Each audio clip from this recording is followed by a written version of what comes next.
오늘 우리에게 주신 하나님의 말씀은 요한복음 2장 1절에서 11절의 말씀입니다. 요한복음 2장 1절에서 11절 신약성경 144페이지의 말씀입니다. 제가 읽어드리겠습니다. 사흘째 되던 날 갈릴리 가나에 혼례가 있어 예수님의 어머니도 거기 계시고 예수와 그 제자들도 혼례의 청함을 받았더니 포도주가 떨어진지라. 예수의 어머니가 예수에게 이르되 저들에게 포도주가 없다 하니 예수께서 이르시되 여자여 나와 무슨 상관이 있나이까? 내 때가 아직 이르지 아니하였나이다. 그의 어머니가 하인들에게 이르되 너희에게 무슨 말씀을 하시든지 그대로 하라 하니라. 거기에 유대인의 정결 예식을 따라 두세 통 드는 돌 항아리 6이 놓였는지라. 예수께서 그들에게 이르시되 돌 항아리에 물을 채우라 하신즉 아기까지 채우니 이제는 떠서 연회장에 갖다 주라 하시매 갖다 주었더니 연회장은 물로 된 포도주를 맛보고도 어디서 났는지 알지 못하되 물 떠온 하인들은 알더라. 연회장이 신랑을 불러 말하되 사람마다 먼저 좋은 포도주를 내고 취한 후에 낮은 것을 내거늘 그대는 지금까지 좋은 포도주를 두었도다 하니라. 예수께서 이 첫 표적을 갈릴리 가나에서 행하니 그의 영광을 나타내심에 제자들이 그를 믿으니라. 아멘. 기도하겠습니다. 아버지가 그 아들을 불쌍히 여김과 같이 죄인들에게 한없는 사랑을 베풀어 주시는 하나님, 그 자비하심에 의지하여 저희들이 허물과 재앙을 자복하나이다. 성도의 본분이 하나님을 영화롭게 하는 데 있음을 잘 알고 있으면서도 저희들은 함부로 말하고 무분별하게 행동하다가 하나님의 영광을 가리고 말았습니다. 주님께서 이미 베풀어 주신 수많은 은혜에 감사하기보다는 내게 없는 지극히 작은 것에 애를 태우며 원망했습니다. 깨어 기도하라 하셨건만 육신이 나약하다는 핑계를 앞세워 주님과 교제하는 시간을 갖지 못했습니다. 진리의 말씀을 영의 양식으로 삼아 건강한 신앙생활을 했어야 하는데 돌아보니 저희들은 세상의 지식과 경험과 물질을 양식으로 삼고 살았습니다. 오 자비로우신 하나님, 우리의 부족함에 노하지 마시고 은총을 베푸사 모든 죄와 허물을 용서해 주시옵소서. 이 시간 부족한 종이 또 주의 말씀을 들고 섰습니다. 주님, 올바른 하나님의 말씀만 선포되는 복된 시간 되게 하여 주시옵소서. 감사합니다. 예수님의 이름으로 기도드립니다. 아멘. 할렐루야. 오늘은 요한복음 2장 1절에서 11절의 말씀을 통해서 하나님의 은혜를 나누었으면 좋겠습니다. 제가 요새 요한복음을 다시 공부를 하고 있는데요. 신학교 때 공부했던 거랑 또 개인적으로 공부하는 게 정말 많이 다른 것 같았어요.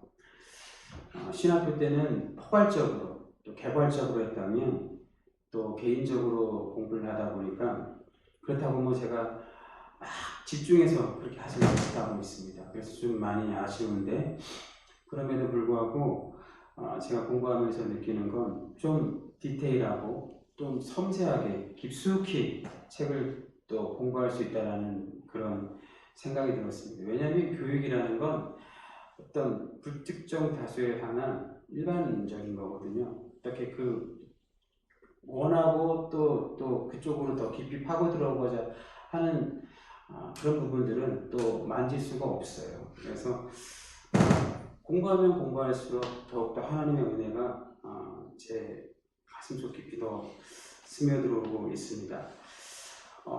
요한복음은요, 오늘 요한복음 2장 11절은 우리가 너무 잘 아는 말씀인데요.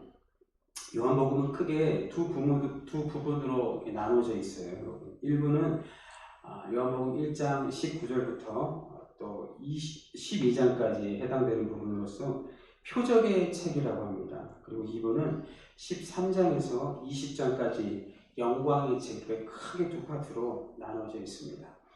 표적의 책에서 저자 요한은요, 예수님께서 행하신 수많은 기적들 중에 7가지의 기적을 선별해서 기록해 놓았어요. 그래서 우리가 7가지 기적은 가나의 혼인잔치, 또 왕의 신하의 아들을 고치는 사건, 베데스다 연못에 있던 병자를 고치신 사건, 오병이어로 5,000명을 먹이신 사건, 또 물 위를 걸으신 사건, 또 남에서부터 소경된 자를 고치신 사건, 그리고 마지막으로 또 죽은 나사로를 살리신 사건, 이렇게 해서 7가지를 그 중에서 많은 기적들 중에서 추려서 기록해 놓았습니다. 오늘은 그 중에서 첫 번째 표적인 가나의 혼인잔치 본문을 통해서 이 표적이 우리에게 무엇을 말하고 있는지 좀 배우길 원합니다.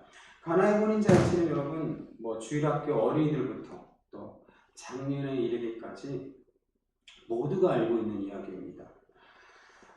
그러나 이 본문의 말씀에 우리에게 던지는 그 혼인잔치를 통해서 여러분은 완성된 새 창조의 기쁨을 만끽해야 될 줄 믿습니다. 요한복음의 저자 사도 요한은 여러분 굉장히 용의주도하고 섬세한 사람이었어요. 그래서 여러분 대표적으로 알 수 있는 게 그 요한복음에만 베드로가 잡은 물고기 숫자를 153개라고 기록해 놓지 않았습니까? 그러니까 우리가 그렇게 판단할 수는 없지만, 그러니까 예수님 만나고 이렇게 다들 막 흥겨워하고 막 얼싸안고 있을 때 요한은 작은 물고기 숫자를 세고 있었던 거예요. 그 정도로 섬세한 사람이라는 겁니다. 그래서 요한복음은 굉장히 이렇게 추도 면밀하게 기록된 책이에요. 예수님은 공생의 기간 동안 수많은 기적을 행하셨습니다. 예수님께서 행하신 모든 기적을 요한의 말을 빌리자면 기록할 수 없었다는 거예요. 불가능하다였다는 거예요. 요한복음 21장 25절 예수께서 행하신 일이 이외에도 많으니 만일 낱낱이 기록된다면 이 세상이라도 그 기록된 책을 두기에 부족할 줄 아노라. 그러니까 좀 과장된 측면이 있지만 그만큼 예수님께서 행하신 기적이 많이 있었다는 것을 반어법적으로 설명하고 있는 거예요. 사도 요한은 수많은 예수님의 기적 중에서 7가지의 상징적인 기적을 통해서 예수님이 어떤 분이시며 그분의 사역의 본질이 무엇인지 설명하고 있는 겁니다. 사도 요한은요, 그것을 요한복음 20장 30절에 31절에서 명확하게 설명하고 있는데요. 예수께서 제자들 앞에서 이 책에 기록되지 아니한 다른 표적도 많이 행하셨으나 오직 이것을 기록하면 너희로 예수께서 하나님의 아들 그리스도이심을 믿게 하려 하며 또 너희로 믿고 그 이름을 힘입어 생명을 얻게 하려 함이니라. 요한은요, 요한복음을 기록한 목적이 예수가 하나님의 아들 그리스도이심을 믿게 하려고 기록하였다라고 말하고 있습니다. 여러분, 그렇다면 이 얘기를 누구에게 하는 겁니까? 당연히 첫 번째 독자였던 그 초대교회 성도들이에요. 여러분도 오랫동안 설교를 듣고 또 성경 공부를 통해서 초대교회가 영적으로 얼마나 혼란스럽고 또 여러 가지 면에서 굉장히 어려운 상황이었다는 것을 잘 알고 계실 텐데요. 초대교회는 여러분 박해받는 교회였어요. 그래서 종말론에 대한 오해가 굉장히 많았습니다. 뿐만 아니라 예수님에 대한 많은 오해가 있었던 시대가 바로 초대교회 시대였습니다. 그리스도인은 예수가 누구인지 명확하게 알아야 되는 사람들이죠. 하지만 많은 이단 사상들이 초대교회 안으로 스며들었고 또 이로 인해서 많은 성도들이 예수님을 올바르게 알지 못했습니다. 근데 이런 모습들은 꼭 초대교회만의 이야기는 아닌 것 같습니다. 오늘을 살아가는 이 시대 교회들도 마찬가지라고 생각이 됩니다. 오늘도 우리는 예수님이 하나님의 아들 그리스도이심을 정확하게 알아야 되는 겁니다, 여러분. 하지만 기독교의 복음을 잘못 이해하는 분들이 이게 우리가 교회 다니는 목적이 세상에서 잘 되는 것으로 착각해서는 안 된다는 것이죠. 그런 의미에서 여러분, 우리가 예수를 믿는 것은 이 땅에서 잘 사는 것에 관심을 두기보다는 예수가 누구이고 그분이 행하신 일들이 우리 인생에 어떤 의미가 있는지에 관심을 가져야 되는 거예요. 요한복음은 오늘을 살아가는 우리에게 여전히 예수 그리스도는 하나님의 아들이시며 영생의 하나님의 아들 예수 그리스도에게 있고 예수가 하나님의 아들 그리스도이심을 믿게 하려고 하는 그 목적으로 오늘 우리에게 주어졌다는 걸 여러분 알아야 된다는 것입니다. 우리는 요한복음을 읽고 이해할 때 반드시 오늘 표적의 7가지 표적을 우리가 바라볼 때 그 행하신 기적, 표적이 뜻하는 게 무엇인지를 알고 또 읽을 수 있다면 여러분들이 성경을 통해서 하나님의 말씀과 더 깊이 가까이 다가가게 될 줄 믿습니다. 여러분, 표적이란 무엇일까요? 기적과 표적의 차이가 무엇입니까?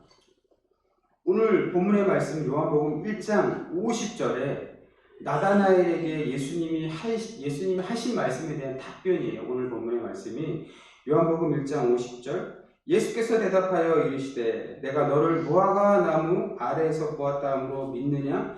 이보다 더 큰 일을 보리라. 예수님은 빌립의 소개로 나다나엘을 만났습니다. 이때 나다나엘은 예수님을 향해서 베드로와 같은 믿음의 고백을 하였죠. 49절 랍비여 당신은 하나님의 아들이시오 당신은 이스라엘의 임금이로소이다. 예수님은 나다나엘의 이 고백에 대하여 이제 너는 더 큰 일을 보게 될 것이다 이렇게 말씀하셨어요. 그리고 2장 오늘 본문으로 이어지는 겁니다. 여러분, 더 큰 일이란 어떤 일일까요? 더 큰 일이란 물이 포도주로 바뀐 사건에 대한 것이죠. 하지만 이것은 좀 더 깊은 묵상과 고민을 필요로 하는 거예요. 여러분. 이것은 단순히 물이 포도주로 바뀐 그 기적을 가리키는 게 아니기 때문에 그래요. 기적에 대한 놀라움보다는 우리 인생에 벌어진 그 놀라운 기적적인 사건에 대한 것이라는 거예요. 여러분, 우리 인생에 얼마나 놀라운 일이 벌어졌습니까? 별로 놀라운 일이 안 벌어졌나 봐요. 그죠? 우리에게는 엄청난 놀라운 일이 벌어졌어요, 여러분. 다만 우리는 그걸 너무 빨리 잃어버리고 너무 쉽게 생각하는 거죠. 세상에 매몰되어서 세상의 것들로 인해서 우리 안에 일어난 그 엄청난 기적. 여러분, 이 세상에서 가장 큰 기적이 뭔지 아세요? 예수 믿게 된 거예요. 별로 아닌 것 같은데요. 별로 아니세요? 예수 믿는 것보다 더 큰 기적이 없는 줄 믿습니다. 아멘? 예수 믿는 건 여러분 우리 인생의 가장 큰 기적이에요. 병 낫는 것, 뭐 어떤 기적들, 로또 당첨되는 것, 그런 것과 견주고 비교할 수 없는 겁니다. 여러분. 그 얘기를 하고 있는 거예요. 여러분. 표면적으로는 여러분 나다나엘의 고백에 대한 예수님의 대답은 가나 혼인잔치에서 일어난 물이 포도주로 변한 사건입니다. 그러나 가나의 혼인잔치 사건을 통해서 예수님께서 말씀하시고자 하는 것은 더 큰 사건을 우리에게 바라보라는 거예요. 그게 여러분 표적이에요. 그게 무엇입니까 여러분? 바로 십자가의 사건인 거예요. 요한복음에 기록된 7가지의 표적은요, 십자가의 대속의 죽으심을 통해 완성될 하나님의 뜻을 가리키고 있는 겁니다. 우리 그걸 잊지 않아야 되는 거예요. 그러므로 우리는 오늘 본문의 말씀을 이해하는데 반드시 뭐가 필요한 거예요? 십자가. 사실은 모든 성경의 이야기를 이해하는데 우리에게 가장 중요한 건 바로 십자가입니다. 여러분, 내가 십자가의 시선으로 성경을 한번 바라보십시오. 성경이 하나로 뚫리게 될 줄 믿습니다. 여러분, 기적과 표적은요, 적어도 성경에서 명확하게 구분되어 있는 거예요. 기적은 결과만 바라보았을 때를 뜻하는 거예요. 예를 들어서 우리가 지난 10월 셋째 주에 제가 나사로의 설교를 했습니다. 나사로가 여러분 죽었다가 나흘 만에 다시 살아난 사건은요, 기적적인 사건이에요. 여러분 생각해 보세요. 관에 있던 사람이 뻘떡 일어났다고 생각해 보세요. 그걸 봤다면 어땠을까요, 여러분? 근데 그 사건을 볼 때 죽었던 사람이 살아난 그 사건만 주목하는 것. 그걸 뭐라 그러냐고요? 기적이라고 그런단 말입니다, 여러분. 기적은 우리의 상식으로 이해할 수 없는 일이 발생했을 때 사용되는 말입니다. 하지만 나사로가 다시 살아난 사건에서 예수님께서 죽었다가 다시 살아나실 것을 암시하는 내용이 감춰져 있는 거잖아요, 여러분. 맞죠? 아닌 건 아니죠? 감춰져 있는 것이죠? 여러분의 아멘 소리에 의해서 결정될 줄 믿습니다. 이것을 여러분 우리는 표적이라고 하는 거예요, 여러분. 할렐루야. 이처럼 나사로의 사건을 통해서 사건을 바라보는 어떤 사람에겐 여러분 그냥 놀라운 기적의 사건으로 감탄하고 놀라워하는 걸로 그치지만, 또 그러나 어떤 사람들에게는 그 벌어진 놀라운 사건을 통해서 예수님이 어떤 분인지 깨닫게 된다는 거예요, 여러분. 그것이 기적과 표적의 차이점이라는 겁니다, 여러분. 표적은요, 헬라어로 세미온이라고 하는 단어를 사용했는데요. 이 단어가 가지고 있는 의미는 표시하다, 가리키다, 그런 뜻을 가지고 있어요. 여러분, 그 신약 성경은요, 우리처럼 이렇게 언어가 그렇게 굉장히 이렇게 많은 걸 담을 수 있는 그런 감정적인 언어들이 아닙니다. 그냥 그 고대 언어는 그렇지가 않아요. 그 언어라는 게 계속 시간이 지나면서 사람의 삶의 양식이 달라지면서 생각하는 것도 달라지고, 그러면서 그 언어의 그 의미들 또 그 크기들이 커진 거잖아요. 고대 사회는 그렇지 않았다는 것이죠. 그래서 여러분, 이 신약 성경에서 복음서에 주로 이 세미온이라는 단어가 사용되는데요. 그것은 예수님이 하나님의 아들 성자이시며 메시아이심을 나타내는 이적을 행할 때 주로 사용된 단어다라는 겁니다. 요한복음에 많이 사용된 단어이죠. 즉 표적이라는 단어는 단순히 기적을 나타내는 단어가 아니라는 거죠. 제가 올해 등산을 제가 많이 다니고 있습니다. 원래는 살을 빼기 위해서 산을 가다가 살이 빠지니까 산을 올라가는 게 힘들지 않아서 산을 올라가게 되었어요. 그러다가 몇 번 올라가다 보니까 정상의 풍경이 너무 아름답고 너무 멋져서 그 산을 계속 다니고 있습니다. 한가해서 산을 다니는 게 아니고요, 제 건강과 또 어떻게 보면 조금 저에게 주어지는 또 그런 삶의 여유라고 해야 될까요? 그런 거일 것 같습니다. 얼마 전에도 제 친구랑 소백산을 다녀왔는데 너무 여러분들 중에 나는 산에도 못 가는데 맨날 쟤는 산 얘기만 한다고 그러지 마십시오. 또 여러분은 또 여러분 나름대로의 기쁨이 있고 또 삶의 즐거움들이 있을 겁니다. 요새는 저에게는 산이 가장 큰 삶의 즐거움인데, 소백산을 가는데 전나무 숲길을 지나가는데 그럼 여러분 일반 요 길에서 못 다니는 거예요. 거의 정상쯤에 가야 있으니까. 전나무 숲길을 지나고 또 정상에 올라갔을 때 그 알프스 풍경 같은 그 모습에 감탄하게 되는 거죠. 또 한번 하나님의 이 아름다운 세상을 만드신 하나님을 속으로 찬양하면서 또 그렇게 하게 되었는데요. 등산을 하다 보면 여러분 이정표라는 게 있어요. 이정표가 있어야 우리는 등산을 할 수가 있는 거예요. 근데 너무 다 잘 돼 있어요. 그래서 어디로 가야 정상이고 또 정상까지 몇 킬로 남았다, 얼마 남았다, 이런 것들을 다 알려주고 있거든요. 근데 제가 유심히 보니까 제일 위에 정상이 있어요. 그러니까 이정표의 목적은 정상을 알려주는 거예요. 그래서 소백산이면 소백산의 정상 이렇게 해가지고 제일 위에 있고 그 밑에 이렇게 중간중간에 좀 유명한 데 있으면 그걸 이렇게 몇 개씩 해갖고 이렇게 표시를 해 놓았더라고요. 그러니까 결국은 뭘 말하고 있는 겁니까? 그 정상을 가리키고 있다라는 겁니다. 목적지는 여러분 매우 뚜렷한 거예요. 산은 당연히 정상을 목적지로 이정표를 만들었다라는 거죠. 그러므로 여러분 우리는요, 예수님께서 행하신 기적과 이사를 보면서 그냥 그 기적만 쳐다보고 우와 놀랍다 이러면 안 된다는 겁니다, 여러분. 그분이 누구시며 행하신 기적이 무엇을 가리키고 있는지를 성경이 말하고 있는데 거기까지 우리가 다다라야 된다는 거예요. 그게 여러분 그렇게 우리가 성경을 읽어야 성경이 바르게 보일 줄 믿습니다. 우리가 잘 아는 것처럼 여러분 예수님은요 복음서에서 얼마나 많은 기적을 행하셨습니까? 그러나 그 기적이 가리키는 목적을 올바르게 이해하지 못하였기 때문에 사람들은요 예수님께서 십자가에 달리실 때 모두 떠나간 것입니다. 그들이 하나님의 아들이 이 땅에 왜 오셨는지, 존귀하신 하나님의 아들이 왜 괴수 중에 괴수들이 처형당하는 십자가에 죽으셔야 했는지를 알았다면 그들은 결코 십자가를 외면하지 않았을 거예요. 그러나 대부분의 사람들이, 심지어는 예수님과 3년 동안 동고동락했던 12명의 제자들마저도 예수님이 십자가에 외면했던 거예요. 왜 이런 결과가 생겨난 것입니까? 그렇습니다. 바로 그분이 행하신 기적으로만 바라보았기 때문에 그런 거예요. 그 사건이 가리키는 곳을 바라보지 못하였기 때문에 그들은 하나님의 뜻을 이해할 수 없었고 깨달을 수 없었던 것입니다.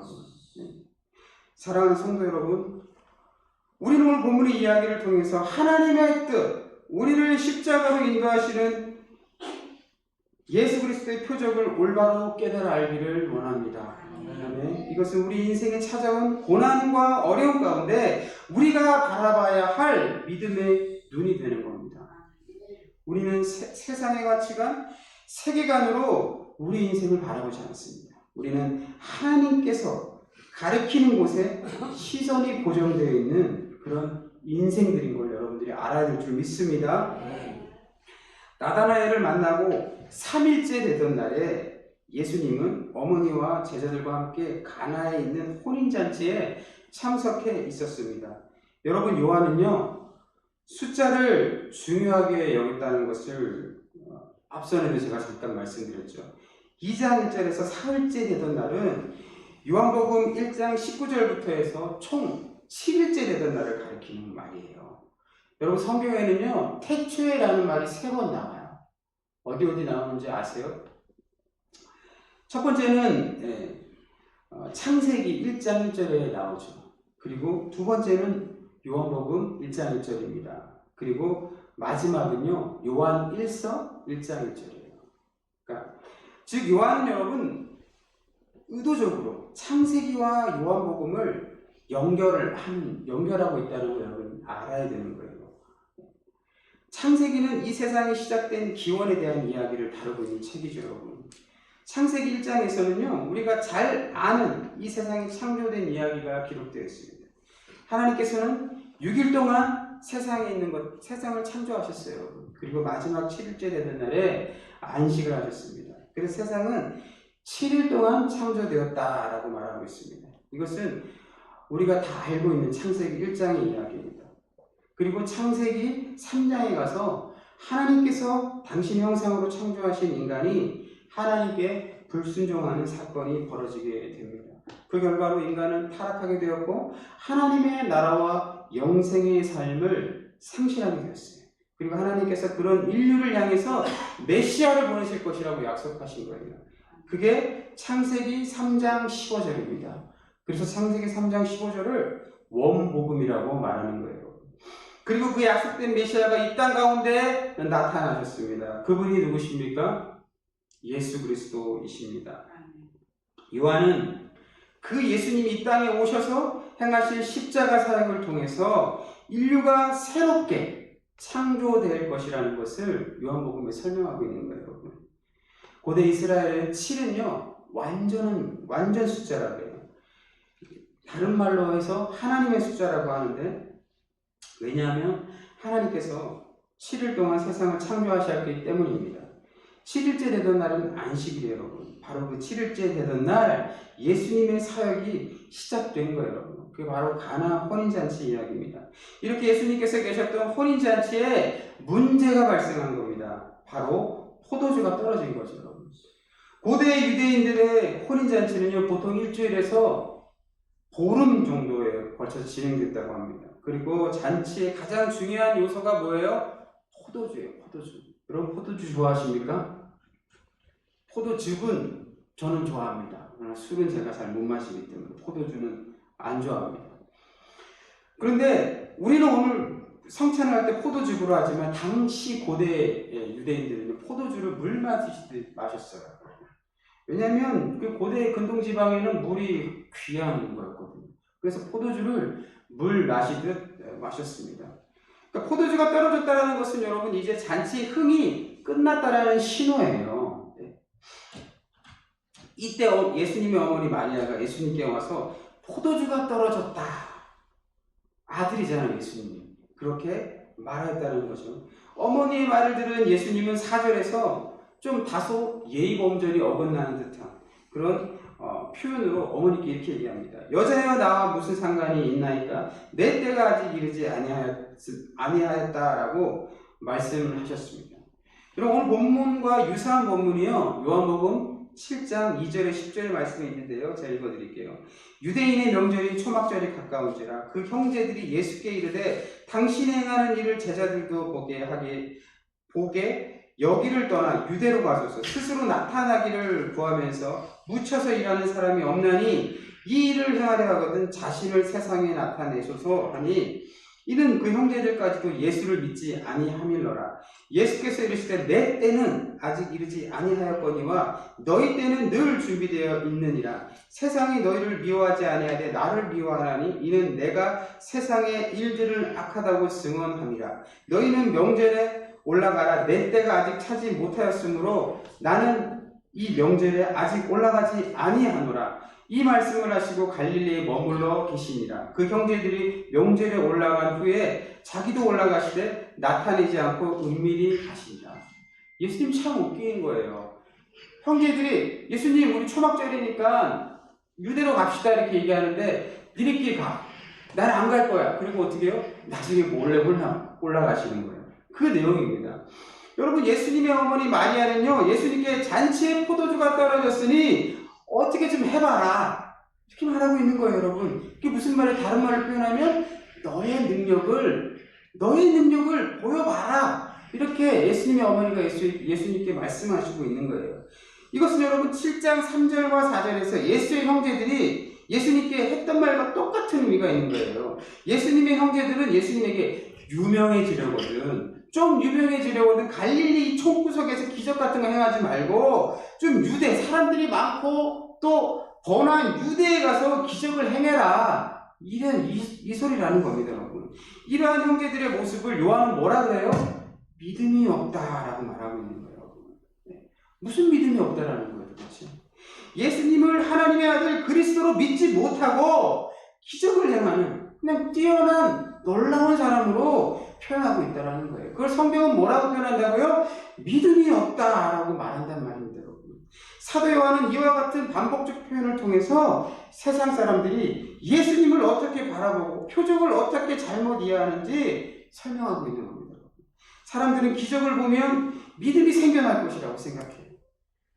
그러나 우리는 너무 잘 알고 있어요, 여러분. 기적을 통해서 예수님을 믿을 수 없어요. 할렐루야. 기적 때문에 여러분 예수님 믿으셨습니까? 왜냐하면 예수님은 수많은 기적을 행하셨어요. 성경, 복음서에. 그러나 사람들은 그 기적에 주는 놀라움에 관심이 있었을 뿐이지 예수님이 하나님의 아들이라는 건 믿지 않았어요. 예수님이 하나님의 아들로서 십자가에 달려 죽으실 때 모두 다 예수님 곁을 떠나갔기 때문에 그렇습니다. 예수님의 어머니도 그의 형제들도 예수님이 하나님의 아들이라는 믿음보다는 뭔가 기적을 행할 능력이 있는 사람으로 알았을 뿐이라는 거예요.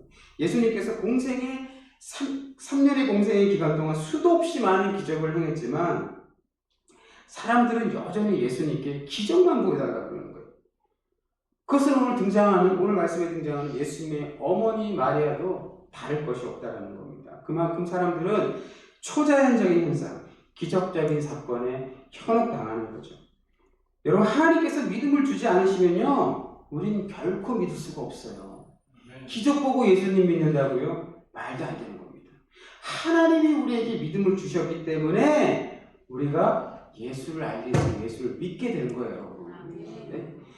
이게 얼마나 큰 은혜입니까, 여러분? 이게 복음이고 이게 복이에요, 여러분. 네?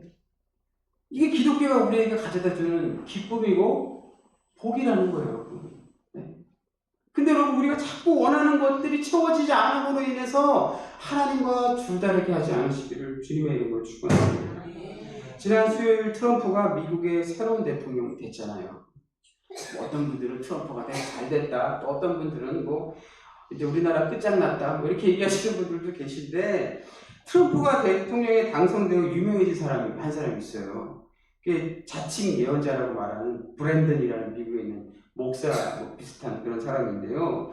그는 트럼프의 암살과 당선을 예언했다는 거예요. 그럼 맞은 거죠. 이 두 가지 예언을 마침으로 인해서 그는 미국에서 가장 신령한 사람이 됐어요. 성경이 얘기하는 신령한이 아니고 무당들이 얘기하는 그런 신령한 의미입니다. 네, 오해하지 마십시오. 이처럼 사람들은 조금만 용하다고 하면 막 돈을 싸들고 가는 거예요. 이 사람은 제가 볼 때는 앞으로 엄청난 부를 또 그냥 예약해냈다라고 말할 수 있을 것 같아요. 여러분, 하지만 성경은요, 그것이 본질이 아니다라고 말하고 있다는 거예요. 기적은 꼭 성경에만 있는 것이 아니잖아요, 여러분.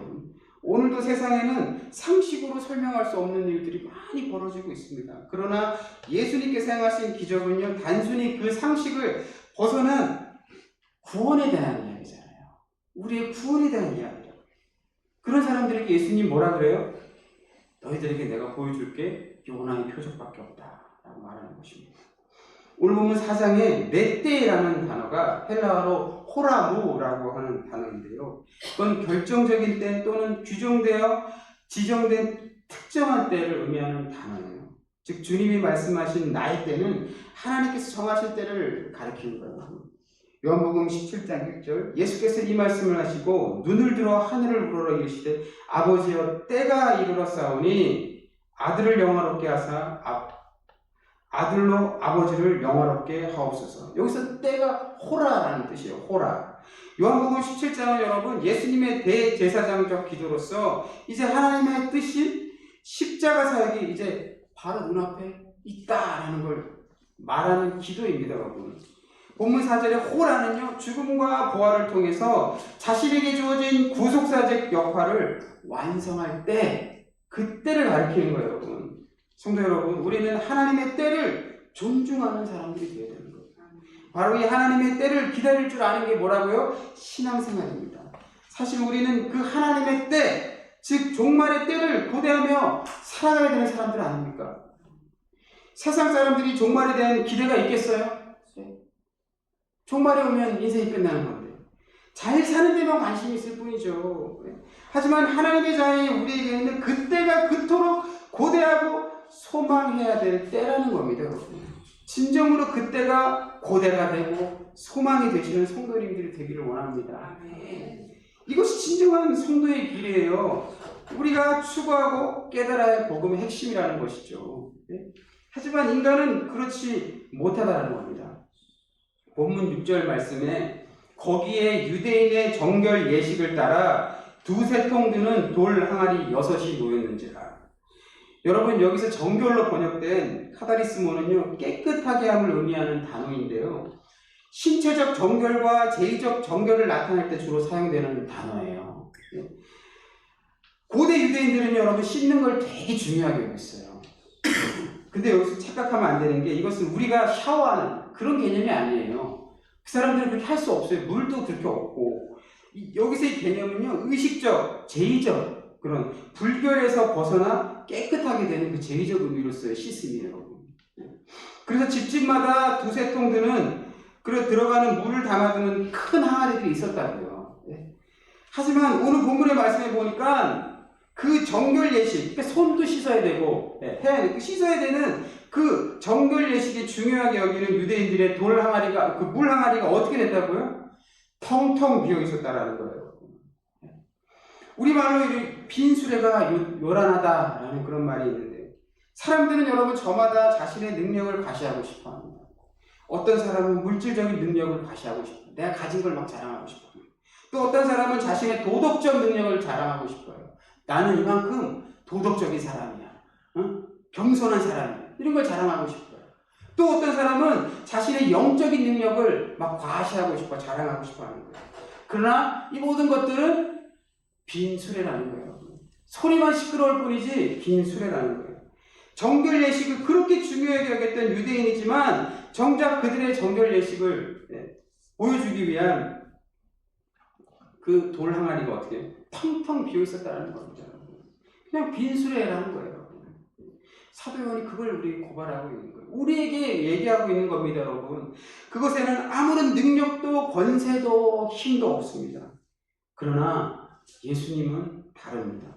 예수님은 실제이시고 그분은 현실이에요. 제가 영어를 잘 못하지만 리얼리티예요. 실체. 무슨 소리인지 못 알아들으시는, 내가 영어를 너무 잘해갖고.